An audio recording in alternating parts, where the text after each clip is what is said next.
जो रोकने वाले होते हैं उनसे पूछिए उनकी क्या औकात है, वो खुद को रोक पाते हैं खाना खाने से, सोने से रोक पाते हैं 48 घंटा कंटिन्यू, अगर वो ना सो पाए तो अपने ऊपर तो उनका कंट्रोल नहीं है और चले हैं दूसरे पे कंट्रोल करने के। आजकल के बच्चे सुनते हैं, नहीं सुनते ना, तो अगर वो किसी से भी करे तो मेरी तो चलेगी नहीं। अभी बहुत भावनात्मक होकर सोचने की ज़रूरत नहीं है। जैसा कि एक मुद्दा ऐसा है कि जिस पे सब विचार कर रहे हैं, पर ऐसा नहीं है कि न्यायपालिका ही सब कुछ करेगी। अब जैसे बात आती है कि कुछ लोग कहते हैं कि प्राकृतिक नहीं है। प्राकृतिक तो हमने जो वस्त्र धारण किया है, जो हम चश्मा लगाते हैं, प्राकृतिक नहीं है। अगर आप साथ में रह रहे हैं, इसकी तो वैधानिकता सुप्रीम कोर्ट ने दे ही दी है, तो फिर विवाह क्यों? विवाह की आवश्यकता ही क्या है? आप साथ में रहिए। यहाँ खड़े होकर ही बात कर पा रहे हैं तो भारत में 140 करोड़ कौमें बसती है जिंदा, उनके विषय में आप सोचिए ना कि आप मैं समझ पा रहे इस चीज को। आप चर्चा कीजिए समाज में, फिर लेकर के आइए। मैं मना नहीं कर रहा कि नहीं मत करिए आप, चर्चा के बाद लाइए इसे। मानना है कि 90% ये है कि कहीं ना कहीं मतलब एक गलत चीज को बढ़ावा मिलेगा। 32 देशों ने 32 देशों ने मान्यता दी है, क्योंकि वहाँ सेक्सुअल प्लेजर के लिए शादी होती है। अगर एक पुरुष और एक महिला पार्क में बैठ करके वो सारी गतिविधियां करते हैं या उस लेवल तक जाते हैं तो उससे समाज को प्रॉब्लम होगी। अभी एक सुप्रीम कोर्ट ने के कॉलेजियम ने एक गे जज के लिए एक नाम भेजा है, लेकिन बार बार उसी समाज से यानी न्यायिक समाज से ही वो प्रतिक्रिया आई है कि एक गे समाज का वो कहाँ से पहुंचेगा। लेकर मेरे ये विचार है कि ये बहुत रिसेंट में हमारी, जैसे कि हम बात कर रहे हैं right to privacy, right to life, जिसकी हमें जीवन का अधिकार और निजता का अधिकार, इन सारे मुद्दों में हम लोग वैसे भी बहुत सारे डिस्कशन चल रहे हैं। तो सेम सेक्स मैरिज के लिए मेरा ये मानना है कि ये लीगल है। इसमें हमें कोई किसी की लाइफ में वो अपने इंडिविजुअलिटी से लेकर क्या डिसीजन लेना चाहते हैं, हमें उसमें इंटरफेयर नहीं करना चाहिए। एक पर्सनल मामला है और जैसे कि हम हर किसी इंसान को अपने लाइफ से रिलेटेड डिसीजन लेने के राइट है कि हमें अपना लाइफ पार्टनर किसी। देखो, जैसे बात चल रही है LGBTQ समुदाय को लेकर के, तो एक प्रगतिशील सोसाइटी की ये पहचान है कि उनको इस मुद्दों पर सेंसिटिव होना चाहिए। लेकिन जैसी बात कही गई है, अभी नवतेज सिंह जोहर केस के बारे में बात की गई थी कि सेम सेक्स को यानी IPC की जो सेक्शन थी 377 उसको, उसके पार्ट को जो सेम सेक्स ओरिएंटेशन वाला था उसको अवैध घोषित कर दिया। लेकिन उसमें ये नहीं कहा गया था कि सेम सेक्स मैरिज को आर्टिकल 21 के तहत कानूनी रूप से दर्जा दे दिया जाए। अब बात जैसे भारत की हो रही है, भारत एक विविधताओं का देश है और इसकी सांस्कृतिक पहचान, इसकी मूल्यों की पहचान प्रारंभ से ही रही है। भारत जहाँ इतनी बड़ी जनसंख्या का देश है, उसको समेटने के लिए एक साथ इसको लीगल कर देना कहीं ना कहीं एक खतरनाक कदम कह सकते हैं। सबसे पहली बात है, ये जो होमोसेक्सुअलिटी है, जब व्यक्ति पैदा होता है तो इसकी जो सेक्स ओरिएंटेशन होता है तो इसको मेडिकल साइंस ने प्रूव कर दिया है। तो ये एक तरह से अप्राकृतिक नहीं है, प्राकृतिक है, और प्राकृतिक है तो इसे हम दबा नहीं सकते हैं और इसे हमें मानना चाहिए। आप किसी की सेक्सुअल ओरिएंटेशन को, कोई हेटेरोसेक्सुअल है, एसेक्सुअल है, बाइसेक्सुअल है, कैसा है, आप उसकी मतलब विकार कैसे मानेंगे उसको? जो प्रकृति ने दिया है उसको, उसमें उसका क्या दोष? दो व्यक्ति एक साथ रह रहे हैं, उससे मतलब ना तो समाज को दिक्कत होनी चाहिए अगर वो अपनी सीमाओं में रह रहे हैं तो। मैम, अब तक जितनी भी डिबेट हुई है हमारे भाइयों ने बहनों ने की है, तो उसमें मैंने देखा है कि ये लोग सेक्स को सेंटर में रख रहे हैं। वेस्ट में ऐसा है कि सेक्सुअल प्लेजर के लिए विवाह करते हैं लोग, लेकिन भारतीय परंपरा में ऐसा नहीं है। भारत में ऐसा है कि विवाह जो है वो पारिवारिक संस्था की महत्वपूर्ण इकाई है। तो इसलिए कहीं ना कहीं मेरा ये मानना है, मैं ये थोप नहीं रहा हूँ, कि अगर आप साथ में रह रहे हैं, इसकी तो वैधानिकता सुप्रीम कोर्ट ने दे ही दी है, तो फिर विवाह क्यों? विवाह की आवश्यकता ही क्या है? लगता चीज़ें बिल्कुल नेचुरल है और लीगलाइज होनी चाहिए। समाज की कुछ विरोध करेंगे वो हमेशा करते रहेंगे, लेकिन लीगलाइज होना चाहिए चीज़ें। हम लोग ज़्यादातर देखते हैं कि ये मौलिक अधिकार की बात तो है, लेकिन हमको उससे आगे एक स्टेप आगे बढ़ के देखना चाहिए कि ये मौलिक अधिकार से ज़्यादा नैसर्गिक अधिकार है। हम यदि कोई व्यक्ति अपने मूल प्रवृत्ति के यदि साथ में चल रहा है तो हमको क्यों हमारे पेट में दर्द होना चाहिए? मेरा विचार है कि इसको मान्यता मिलनी चाहिए, पर इसके लिए ना हमको बहुत काम करना पड़ेगा, सरकार को काम करना पड़ेगा, जागरूकता लानी पड़ेगी। मैं मान लूँगा ठीक है, मेरे परिवार वाले नहीं मानेंगे, गांव वाले नहीं मानेंगे, उनके लिए हमको जागरूकता लानी पड़ेगी और पढ़ाई में विशेष ध्यान देना पड़ेगा। इसका साइंटिफिक रीज़न और इसका जो भी कल्चरल रीज़न है वो भी सब बताना पड़ेगा कि कैसे होता है, क्यों होता है। मेरा कोई विचार नहीं है उसके बारे में। Everyone to themselves. तो इसलिए लोगों को ये शुड भी मतलब उनको ही छोड़ देना चाहिए कि वो अपने आप ही जो डिसाइड करना चाहें फॉर देमसेल्फ वो डिसाइड करें। एंड लेकिन यस, हालांकि मैं इसके सपोर्ट में पर्सनली नहीं हूँ, लेकिन यदि कोई मेरे को लगता है कि कोई मैरिज कर रहा है लड़की लड़की से या लड़के लड़के से, मैं उसको इस वजह से ऑस्ट्रेसाइज नहीं करूँगा, मैं उसको डिसरिगार्ड नहीं करूँगा, डिसरिस्पेक्ट नहीं करूँगा इस वजह से, क्योंकि ये उसका अपना डिसीजन है। मैं उसके साथ फिर भी एज एन इंडिविजुअल रिस्पेक्टफुली ही डील करूँगा। क्या डिसीजन लेना चाहते हैं, हम उसमें इंटरफेयर नहीं करना चाहिए। एक पर्सनल मामला है, और जैसे कि हम हर किसी इंसान को अपने लाइफ से रिलेटेड डिसीजन लेने के राइट है कि हमें अपना लाइफ पार्टनर किसे ढूंढना है। ये तो सेम सेक्स मैरिज में उनकी उसमें कोई प्रॉब्लम नहीं है ना, वो तो नेचर ने उन्हें जैसा बनाया है, वो कैसे रिएक्ट कर रहे हैं अपने सेक्स को लेकर। तो आपका मानना है कि ये नेचुरल है? यस मैम, मुझे लगता है कि ये नेचुरल है और इसमें कोई बाउंडेशन, किसी एक्सटर्नल इंटरफेरेंस नहीं होना चाहिए। समाज में ऐसे लोगों को किस तरह की परेशानियों का सामना करना पड़ रहा है? मैम, इन्हें एक टैबू के जैसे माना जाता है कि ये कलंक है हमारे समाज में, ये अलग है, इन्हें बहुत ज़्यादा बहिष्कार का इनका सामना करना पड़ता है, लोगों के द्वारा मजाक उड़ाया जाता है। मुझे ऐसा लगता है कि हम जैसे प्रगतिशील समाज को ऐसा नहीं करना चाहिए, हमें उन्हें एक्सेप्ट करना चाहिए। आपकी इस पे क्या राय है कि सुप्रीम कोर्ट में इसको मान्यता देने के लिए अभी सुनवाई चल रही है? Yes ma'am. तो आपको क्या लगता है सुप्रीम कोर्ट पे से सुप्रीम कोर्ट को इसे क्या बोलते हैं, मान्यता देनी चाहिए या नहीं?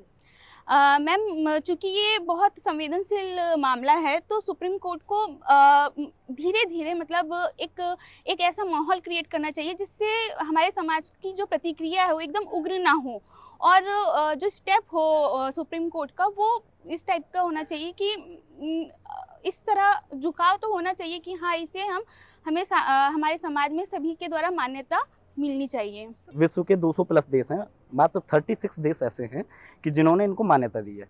अभी बहुत सारे देश, लगभग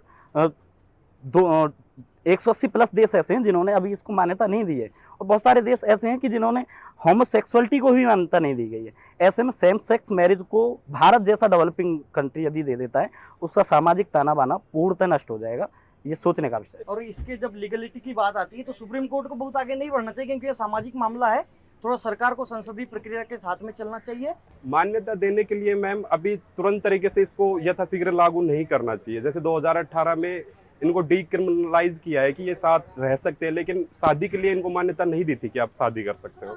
मान्यता कोर्ट कैसे मान्यता दे सकता है? कोर्ट मान्यता दे भी दे, चलो सरकार को इसमें बहुत ज़्यादा काम करना पड़ेगा। सरकार ने अभी तर्क लगाए हैं कि ये तलाक का हो गया और इसमें जो भी ज़मीनी विवाद हो गए ये सारे हैं, तो इनमें बहुत सारी व्यापक चर्चा होनी चाहिए, तभी इसको मान्यता देनी चाहिए। बिना समाज के ये नहीं चल पाएगा। हाँ, ये मेरे को ऐसा लगता है कि कोर्ट को इन चीज़ों में घुसना ही नहीं चाहिए। ये हर एक का पर्सनल प्राइवेट मैटर है and it should be left to them. जहाँ तक मैं समझ पा रहा हूँ, कोर्ट को अपने हर चीज़ को देखते हुए, अपने दायरे को देखते हुए हाँ बोलना चाहिए। अब उनकी अपनी कुछ सीमाएं होंगी, समाज के कुछ बंधन होंगे, शायद वो देने में हिचकिचा रहे होंगे। मैं तो अगर से मेरी फैमिली में ऐसा कोई केस आता है तो मैं ज़रूर एक्सेप्ट करूँगी, क्योंकि इसमें मुझे लगता है कि जो इंसान है वो इतना ज़्यादा प्रॉब्लम फेस कर रहा है तो हमें उसे और प्रॉब्लम में नहीं डालना चाहिए, हमें उसका साथ देना चाहिए। और फिर हमारा देश तो है सबका साथ सबका विकास। मैम, मेरे पेरेंट्स चूँकि एजुकेटेड है तो उन्हें इन सारी चीज़ों से मुझे लगता है कोई प्रॉब्लम नहीं होगी, लेकिन जो अनएजुकेटेड है उन्हें थोड़ा प्रॉब्लम जाएगी, क्योंकि उन्होंने ऐसी सिचुएशन को फेस नहीं किया है। हम उन्हें बताएंगे और कैसे बायोलॉजिकल और साइंटिफिकली ये एक नेचुरल प्रोसेस है, तो मुझे लगता है कि उन्हें भी समझने में उतनी दिक्कत नहीं जाएगी। हाँ, करना पड़ेगा, क्योंकि नेचुरल है बिल्कुल, इसमें कोई गलत चीज़ नहीं है। अपना लॉ है, उसमें में भी धारा 5(2) है, उसमें एक लड़का एक लड़के को ले सकता है। वो आपके परिवार में अगर ऐसी कोई घटना होती है तो आप इसे एक्सेप्ट करेंगे? हाँ मैम, एक्सेप्टेंस दी जाएगी। क्योंकि मैं इनके बारे में जानता हूँ तो मैं तो स्वीकार कर लूँगा। हो सकता है कि मेरे माता पिता ना करें, अगर वो पढ़े लिखे नहीं हैं तो वो उनको स्वीकार करने में टाइम लग जाएगा। वो अगर स्वीकार कर लेते हैं, जो आस पड़ोस के हैं, समाज है, गाँव है, वो उनको किस तरीके से देखता है, क्या देखता है, उनको स्वीकार करने में टाइम लग जाएगा। तो टाइम तो इसमें लगेगा। तुरंत अगर करेंगे तो ये थोड़ा सा समाज के लिए भी घातक साबित हो सकता है। आजकल के बच्चे सुनते हैं? नहीं सुनते ना, तो अगर वो किसी से भी करे तो मेरी तो चलेगी नहीं ना। मैंने बताया ना कि मैं उसको एक्सेप्ट प्रोबेबली करूं as a out of respect. करे ना, वो हम उसके अगेंस्ट नहीं जाएंगे। सपोर्ट करे ना करे, वेरी राइट, हम उसके अगेंस्ट नहीं जाएंगे इस वजह से। मैं होता कौन हूँ रोकने वाला? अलाउ करने की बात ही अलग है। वो खुश है, ठीक है, मैं कौन होता हूँ? आप कौन होते हैं रोकने वाले? ये समाज है। जो रोकने वाले होते हैं उनसे पूछिए उनकी क्या औकात है, वो खुद को रोक पाते हैं खाना खाने से, सोने से रोक पाते हैं 48 घंटा कंटिन्यू। अगर वो ना सो पाएँ तो अपने ऊपर तो उनका कंट्रोल नहीं है और चले हैं दूसरे पे कंट्रोल करने के। इतना बड़ा ब्रह्मांड है, हमारी योग्यता मात्र 7 डेसिमल में आएगी और दूसरे पे हम कंट्रोल करना चाहते हैं, खुद पे कंट्रोल है नहीं। हाँ मैम, इसका समाज में जरूर असर पड़ेगा क्योंकि एक नया मुद्दा है। हमारे समाज को इस चीज़ को एक्सेप्ट करने के लिए थोड़ा तो टाइम लगेगा, क्योंकि कोई भी नया मुद्दा आता है तो समाज की प्रतिक्रिया उसमें हमें पता है बहुत उग्र होती है। लेकिन जैसे जैसे एक समझौता, एक जागरूकता, एक उसके रीज़न, अगर से हमें उसके रीज़न पता चलेगी तो समाज भी, मुझे ऐसा लगता है, धीरे धीरे, एकदम से प्रोसेस तो नहीं हो पाएगी, धीरे धीरे वो समाहित होते जाएगा हमारे समाज में। नकारात्मक प्रभाव यह है कि जैसे कहा जा रहा है कि बच्चे को अडॉप्ट कर लिया जाएगा, तो उस बच्चे को पहले तो समाज में ही स्वीकार्यता नहीं मिलेगी।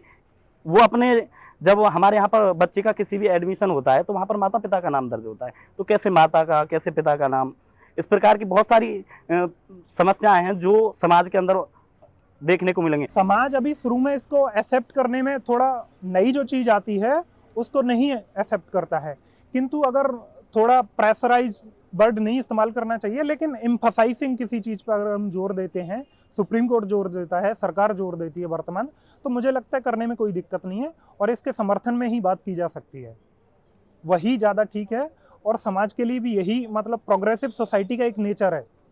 आप कोई चीज़ समाज के पुराने ढर्रे से चली आ रही है, आप उसी को स्वीकार करते रहोगे, तो ये तो आपकी मानसिकता में भी परिलक्षित होना चाहिए कि मतलब हम 21वीं सदी में हैं, कैसे हमारे विचार होने चाहिए, कैसे थॉट होने चाहिए, महिलाओं को लेकर के क्या थॉट हैं आपके।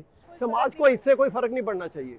जितने भी सामाजिक रूप से स्वतंत्र देश बंधनों से, विचारों से, वो हर चीज़ को पॉजिटिव लेते हैं। हम लोग कोई भी बातें आती है तो हम लोग धर्म, संस्कृति, पता नहीं किन चीज़ों से रिलेट करते हैं, जिससे रिलेट करने कोई मतलब नहीं निकलता। एक समय था हम लोग कंप्यूटर को भी पता नहीं क्या क्या समझ रहे थे, डरते थे, और उसको लेके आज हम लोग कितने धड़ल्ले से स्मार्ट वॉच तो क्या क्या बहुत सारी चीज़ें अच्छे से यूज़ कर रहे हैं। जहाँ तक मैं समझ पा रहा हूँ थोड़ा बहुत डिफरेंस आएगा जो स्वीकार नहीं कर पा रहे हैं उनके लिए, और उन्हें भी कर लेना चाहिए। अगर उनके नहीं करने से कुछ फ़र्क पड़ेगा तो वैसे ही फ़र्क नहीं पड़ेगा, कुछ लोग पूछेंगे तो है नहीं उन्हें वैसे भी। अरे यार, जैसे जापान में बूढ़ों को सहमत के, कोई सहमत भी नहीं रहेगा तो क्या कर लेगा मेरा, सहमत रहने नहीं रहने से कुछ थोड़ी हो जाएगा, आज नहीं कल लोग मानेंगे ही।